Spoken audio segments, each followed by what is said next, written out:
37절, 38절, 39절 그 세 절의 대명제입니다. 주님의 재림 때에 노아의 때와 같이 홍수 심판이 예정되어 있다는 그런 대명제의 말씀이십니다. 그런데 그런 그 홍수가 지금 준비되어 있는데도 사람들은 어떤 모습이냐면 38절 보시면 사람들이 먹고 마시고 장가들고 시집가고 있다. 이거는 창세기에 나오는 노아 시대의 홍수 때에 사람들의 어떤 패턴이나 늘 동일한 패턴을 갖고 있는 것을 주님이 지적하고 계십니다. 그래서 틀림없이 이 종말 때도 지금 홍수가 일어나고 있습니다. 지금도 홍수가 일어나고 있죠. 둔한 사람들은 모르죠.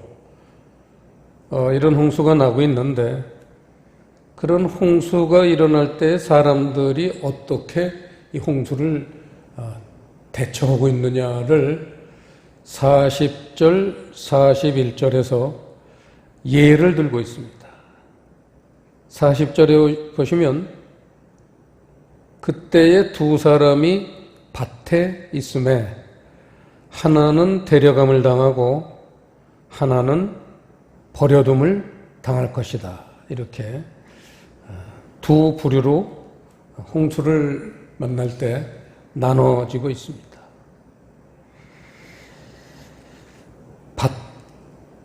두 사람 다 지금 밭에 있습니다. 밭이라는 곳은 하나님은 성경에서 이 밭을 말씀하실 때는 씨 뿌리는 장소로 얘기를 하고 계십니다. 말씀을 추구하는 세계, 그걸 그렇게 표현하고 계십니다. 이 말씀을 추구한다는 것은 좀 더 다른 각도에서 우리가 살펴본다면 전에 저희가 한번 마태복음 22장 혼인잔치의 비유를 떠올린다면은 이 말씀을 추구한다는 것은 혼인잔치에 입을 예복을 준비하는 과정이다. 이렇게 말씀을 드릴 수 있습니다. 41절에 두 여자가 매를 갈고 있음에 하나는 데려감을 당하고 하나는 버려둠을 당할 것이다. 40절 말씀하고 똑같은 내용입니다. 밭에서 씨를 뿌리는 거나 매라는 거는 맷돌질을 한다는 거는 양식을 만드는 거죠. 우리 영혼의 양식을 만드는 그런 과정, 똑같이 말씀을 추구하는 내용이고 예복을 준비하는 것입니다. 그런데 두 부류로 갈라진다는데 심각성이 있습니다.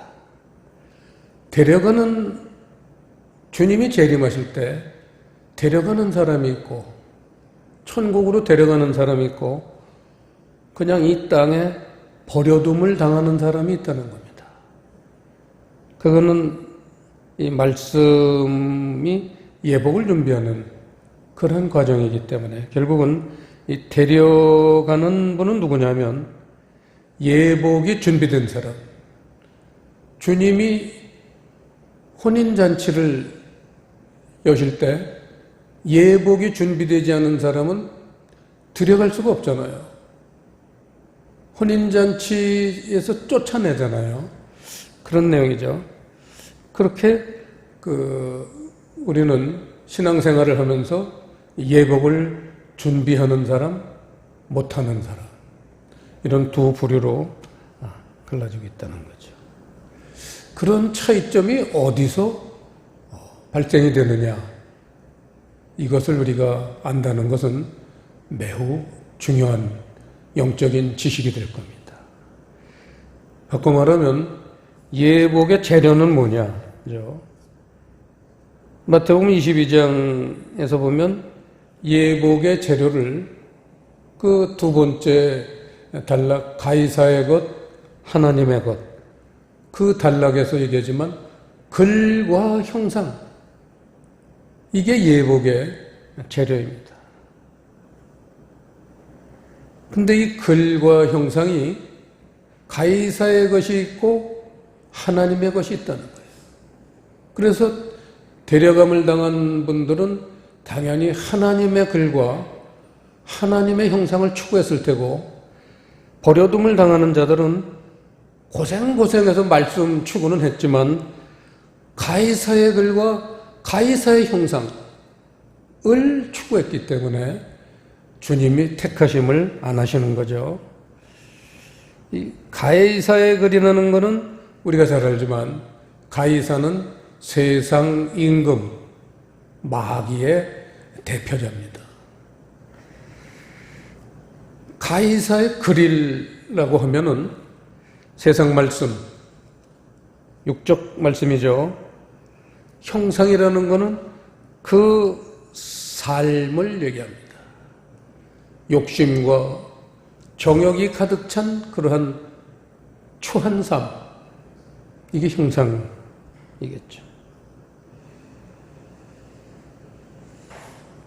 하나님의 글과 하나님의 형상, 예복을 만들 수 있는 유일한 재료입니다. 하나님의 글이 뭐냐? 복음 진리의 말씀이죠. 이 말씀은 아까 세상 말씀이 육적 말씀인 거에 대조돼서 이 복음 진리의 말씀은 영적인 말씀입니다. 그 형상, 어떠한 모습으로 사람들을 이끌어 가시느냐, 그 말씀은 하나님 사랑, 이웃 사랑의 삶. 그게 아까 먹고 마신다. 누구든지 먹고 마십니다. 세상에 속해 있는 그리스도인들도 먹고 마시고 또 올바른 모습으로 신앙생활을 하는 사람도 먹고 마십니다. 마신다는 것은 말씀을 마시는 거고, 먹는 것은 떡입니다. 삶입니다. 하나님의 글과 형상의 형상은 신령한 떡을 만드는 그런 재료가 된다는 거죠. 자, 오늘 이제 두 번째 관점에서 이 말씀을 한번 조명해 보겠습니다. 구체적으로 홍수의 정체는 무엇이냐? 정체성은 무엇인가? 그냥 막연하게들 노아 시대 때도 홍수가 있었고 종말 때도 홍수가 있다 하는데, 이 홍수가 과연 뭐냐? 홍수의 정체.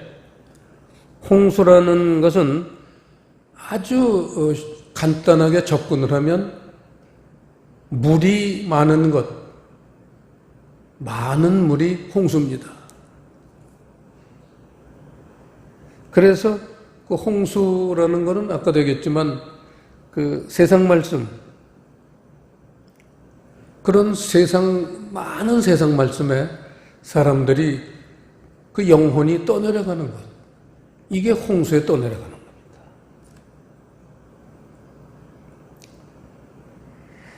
그래서 42절에 보시면 그러므로 깨어 있으라. 홍수에 떠내려가지 않는 그러한 말씀을 추구하라는 거죠. 하나님 말씀을 추구하라는 것입니다. 44절에 보시면요, 이러므로 너희도 예비하고 있으라. 그렇게 말씀을 하고 계십니다.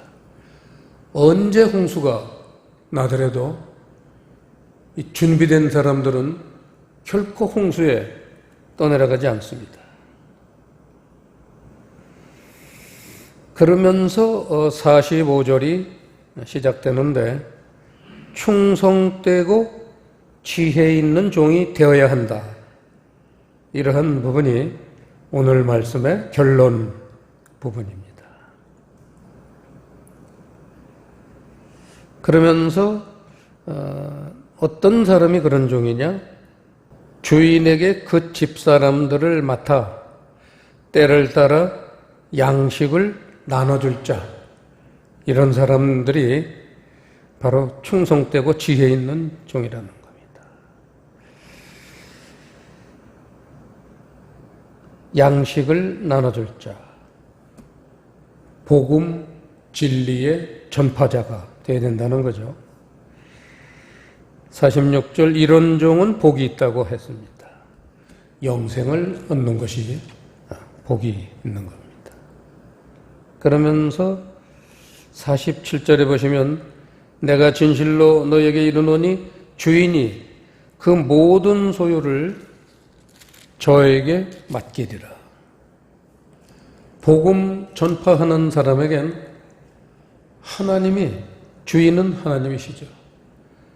하나님의 모든 소유를 그 복음 전파자에게 준다는 겁니다. 왜냐하면 복음 전파를 통해서 생명을 살리는 놀라운 하나님의 역사가 일어나기 때문에 하나님은 뭐 하나 아낄 것 없이 주시는데 모든 소유라는 것은 진리와 사랑, 이게 하나님 세계의 전부입니다. 요한복음 1장의 언어로 표현하면 은혜와 진리이죠. 그렇게 복음을 전파하는 충성되고 지혜 있는 종이 있는가 하면 48절 이하에는 악한 종의 얘기가 나오고 있습니다.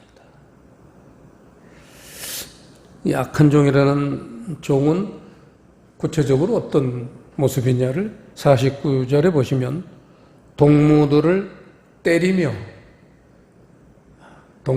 때린다는 것은 사랑이 없는 증거요. 살인을 하고 있는 증거죠. 요한일서 3장 15절에 미워하는 것이, 형제를 미워하는 것이 살인이라 말씀하셨습니다. 동무들을 때린다는 것은 사랑하지 않을 뿐만 아니라 미워하고 있는 것, 살인하고 있는 겁니다. 또 이런 친구들은 술 친구들로 더불어 세상에 푹 빠져서, 그런 의미죠. 세상에 푹 빠져서 더불어 먹고 마시게 된다.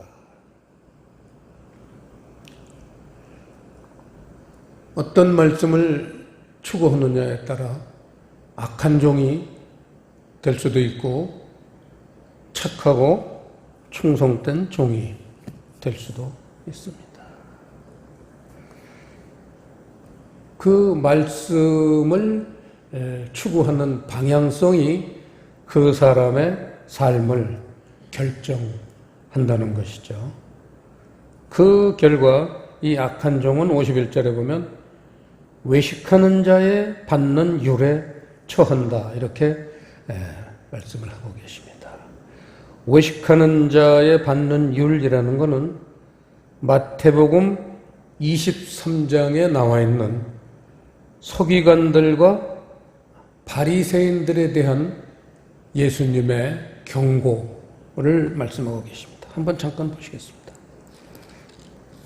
마태복음 23장에 보시면 이에 예수께서 무리와 제자들에게 말씀하여 가라사대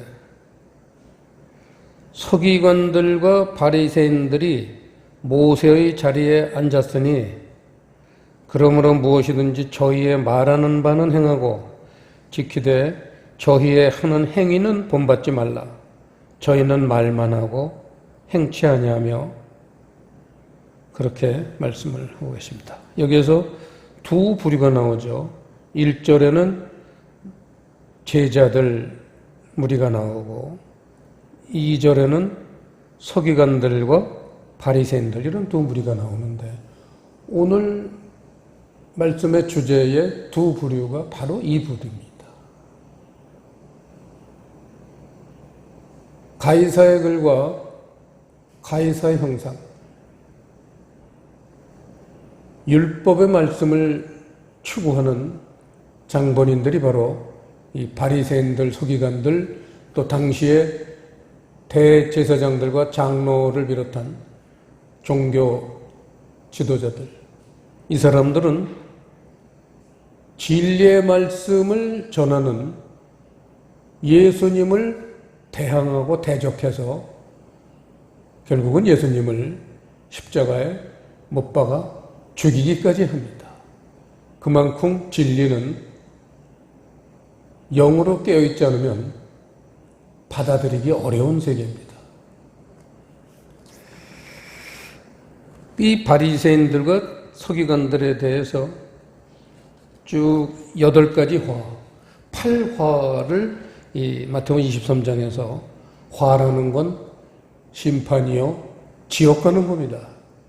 마치 마태복음 5장은 팔복해서 천국을 들어가는 그러한 성품들, 행위들을 얘기한다면 이건 대비적으로 마태복음 24장은 8화, 지옥을 갈 수밖에 없는 그러한 자세들과 행위들, 그 중에서 25절, 27절 두 절만 한번 우리가 합독하겠습니다. 시작.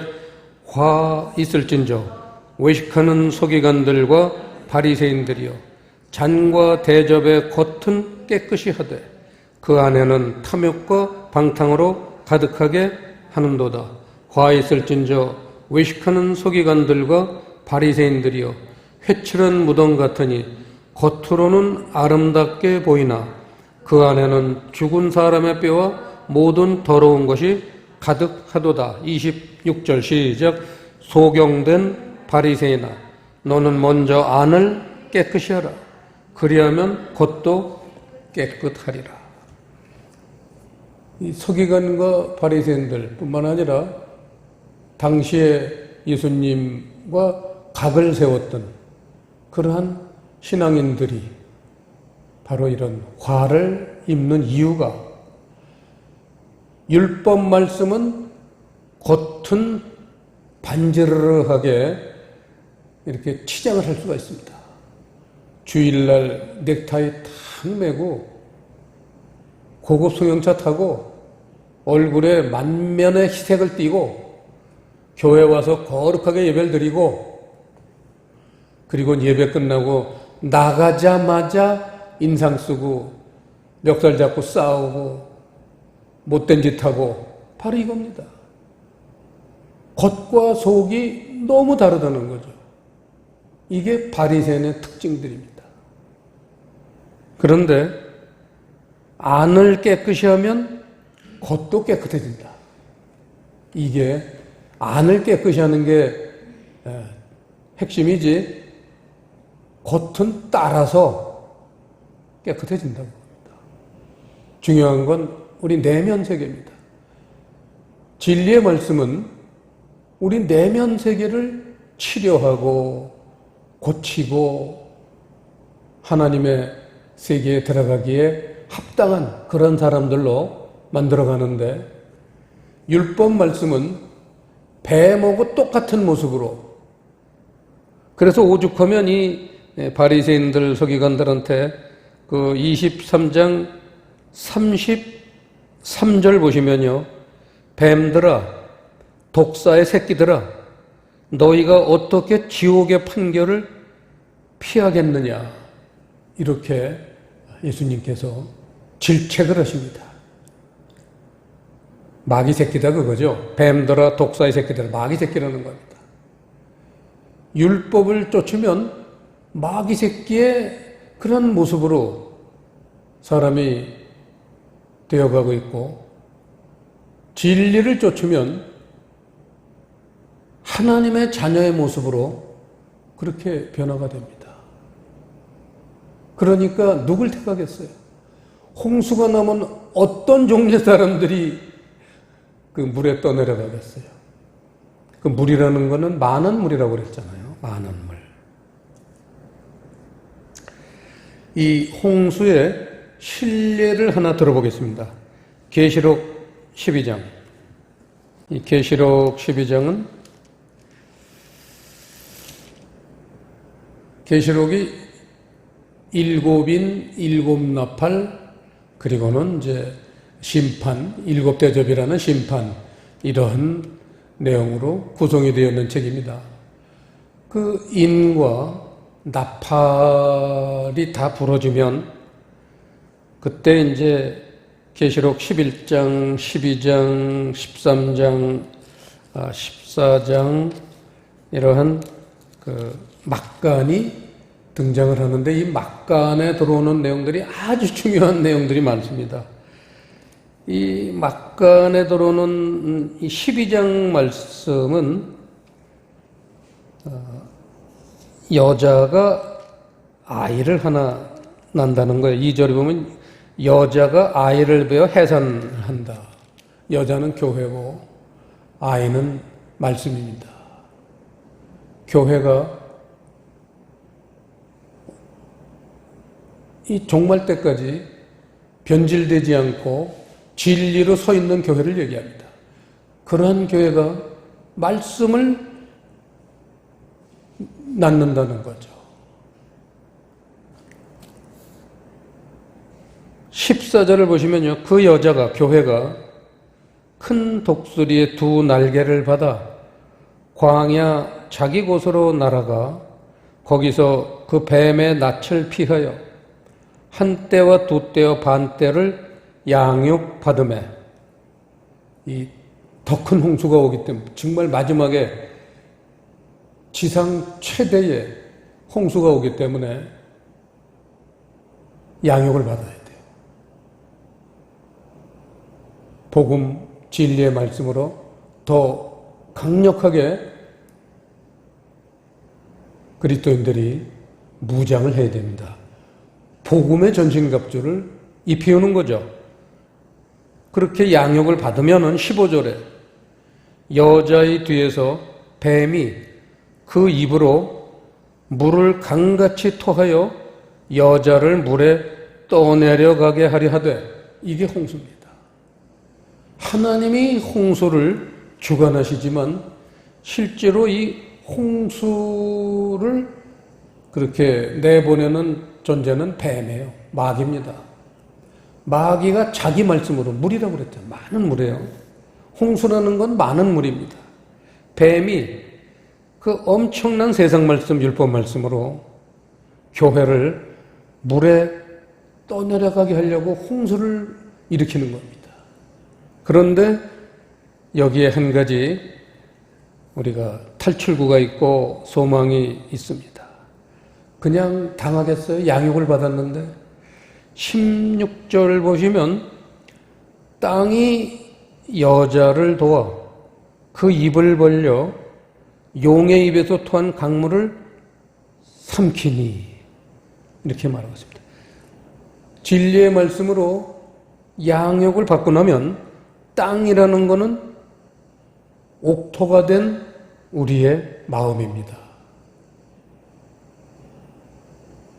진리와 사랑으로 풍성한 우리의 영적인 그러한 상태, 이거를 땅 이렇게 쉽게 표현을 했지만 이러한 옥토가 된 마음은 뱀이 지 아무리 홍수를 일으키는 말씀을 내려보내도 그걸 삼켜버립니다. 제압해버립니다. 지금이 바로 그런 시대입니다. 수많은 홍수가 오늘도 지금도 일어나고 있습니다. 여기에 많은 사람들이 떠내려가고 있습니다. 노아 시대에도 그랬고 지금도 그렇습니다. 자, 이 양육을 통해서 옥토가 된 마음이 홍수가 범접을 하지 못한다.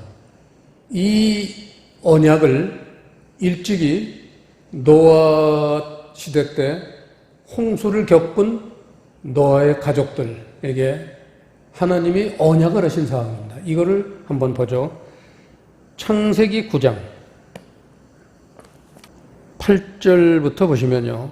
하나님이 노아와 그와 함께한 아들들에게 일러 가라사대 내가 내 언약을 너희와 너희 후손과 너희와 함께한 모든 생물 곧 너희와 함께한 새와 육축과 땅의 모든 생물에게 세우리니 방주에서 나온 모든 것 곧 땅의 모든 짐승에게니라. 11절 시작. 내가 너희와 언약을 세우리니 다시는 모든 생물을 홍수로 멸하지 아니할 것이라.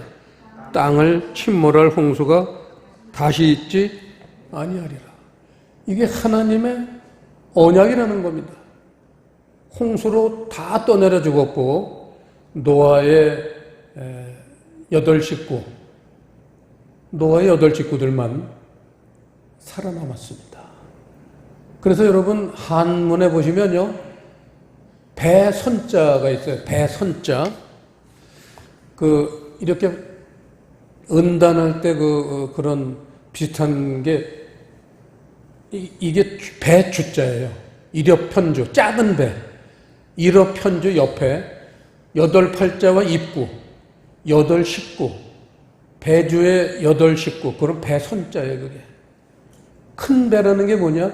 8식구가 탄 배예요. 노아의 가족이 탄 배, 노아의 방주, 그게 배입니다. 진짜 배입니다. 한문 용어는 성령님의 감동을 받아서 헬라어나 히브리어 성경 용어처럼 이 한문 용어도 이 중국어가 이 동양을 비롯해서 전 세계에 크게 영향을 미치는 글자이기 때문에 이 한문을 만드는 사람에게 성령이 감동하셔서 만들게 하신 것 같습니다. 제가 대만에 단기선교를 갔을 때 거기 장한원 목사님 대만 선복음교회 3,000명이 출석하는 아주 큰 교회, 아주 은혜가 넘치는 그런 교회에서 저희 40명 신학생들이 단기선교를 가서 그 장의자에서 담요 하나 덮고 자고 아침에 일어나서 밥 먹고 나서 대만 신문을 이렇게 펼쳤더니요. 전혀 그걸 알았어야 되는데 감을 못 잡은 게 대만 신문은 한글이 한자도 없더라고요. 맞는 얘기겠죠? 제목부터 대만 신문은 전부 한자로 되어 있어요. 근데 이제 기독교 신문이었어요. 대만의 기독교 신문인데 일면 토끼사가 뭐냐? 야소. 뭐 이렇게 어떻게 나가는데 야소는 내가 읽을 수 있더라요. 어려운 자가 많은데 야소라는 단어는 제가 읽혀요. 그래서 얼른 보고 이 예수님을 야소라고 대만 사람들은 부르는구나. 그런데 그 한문에 내가 너무 놀란 거예요. 기절초풍한 겁니다. 야자가 가야 할 때 야자죠. 나라 야자. 그 야자야. 나라의 임하옵시며. 그리스도는 하나님 나라를 이 땅에 가져오신 분이며 나라 야자예요. 야 하고 그 소자라는 걸 보니까 풀초변에 벼화자하고 고기요가 들어있는 게 소예요. 너무 놀란 거예요. 벼화변에 고기요, 오병이요. 5개의 떡과 2마리의 떡으로, 2마리의 물고기로 많은 사람들을 먹이고도 남긴 그러한 기적을 행하신 분. 그게 소자예요. 야소, 그 한문 용어에 그냥 스스로 예수님의 특징이 거기 다 들어있는 거예요. 하나님 나라를 가져오신 분. 그걸 뭘로 하셨느냐? 오병이요. 너무 놀랐어요. 한자 용어인데. 자, 잠깐. 그러면서, 이 언약을 구체적으로 풀어주셨어요. 14절에 보시면요. 13절에 보시면요. 내가 내 무지개를 구름 속에 두었나니 이것이 나의 세상과의 언약의 증거다. 무지개가 언약의 증거인데 그냥 무지개가 아니라 구름 속의 무지개. 그러니까 이게 아주 신비한 말씀인데 왜냐? 구름 속에 무지개가 있으면 구름만 보이지 절대 무지개는 안 보입니다. 그렇잖아요? 구름이 없을 때 무지개가 쫙 보이는 거지 구름 속에 무지개가 있으면 숨겨 있는 거예요. 근데 그 무지개를 볼 수 있는 통찰력을 가진 사람을 하나님이 만드시는 겁니다. 그걸 15절에 내가 나와 14절 내가 구름으로 땅을 덮을 때 구름은 말씀입니다. 구름으로 땅을 덮을 때에 무지개가 구름 속에 나타나면 구름 속에 있는 무지개를 발견하는 사람은 그 얘기예요. 구름 속에 있는 무지개의 그 영적인 하나님의 그 세계를 깨닫는 사람은 내가 나와 너희와 및 혈기 있는 모든 생물 사이에 내 언약을 기억하리니 다시는 물이 모든 혈기 있는 자를 멸하는 홍수가 되지 아니할지라. 무지개를 볼 수 있는 사람은 아무리 마귀가 많은 물을 떠나보내서 사람들을 홍수로 멸망시키려고 하더라도 물이 홍수가 되지 않는다. 이게 하나님의 언약이었습니다. 아까 계시록 12장 양육받은 진리로 양육받은 교회들이 마귀가 물을 강같이 토해내도 집어삼키던 그 내용을 바로 여기서 증거하시는 겁니다. 16절 무지개가 구름 사이에 있으리니 내가 보고 나 하나님과 땅에 무릇 혈기 있는 모든 생물 사이에 된 영원한 언약을 기억하리라. 이거예요. 그러니까 홍수로 다시는 심판하지 않으신다고 그랬잖아요. 그게 누구에게 대한 얘기예요? 올바른 하나님의 백성들 얘기예요. 올바른 하나님의 백성들은 홍수 심판 겪지 않는다는 거예요. 그런데 악한 무리들, 마귀의 말씀에 유혹되어 있는 무리들은 종말 때 소위 영적인 홍수에 떠내려가는 겁니다. 이게 홍수 심판의 내용입니다. 그래서 오늘 본문에 착하고 충성된 종처럼 우리는 어찌하든지 때를 얻든지 못 얻든지 이 복음을 들고 나가서 한 영혼이라도 더 건져서 홍수에 떠내려가지 않게 홍수 심판을 면하게 하는 그런 귀한 역할을 모두 감당해야 될 것입니다. 기도하시겠습니다. 아버지 하나님, 오늘 마태복음 24장에 주님의 재림 때의 홍수 심판에 대해서 저희가 살펴봤습니다. 그 귀한 의미를 저희들에게 잘 깨닫게 해주신 주님을 찬양합니다.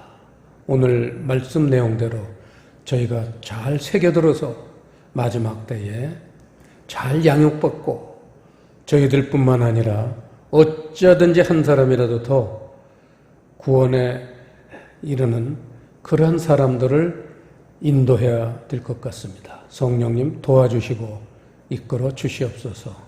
감사를 드리오며 예수님 이름으로 기도드리옵나이다.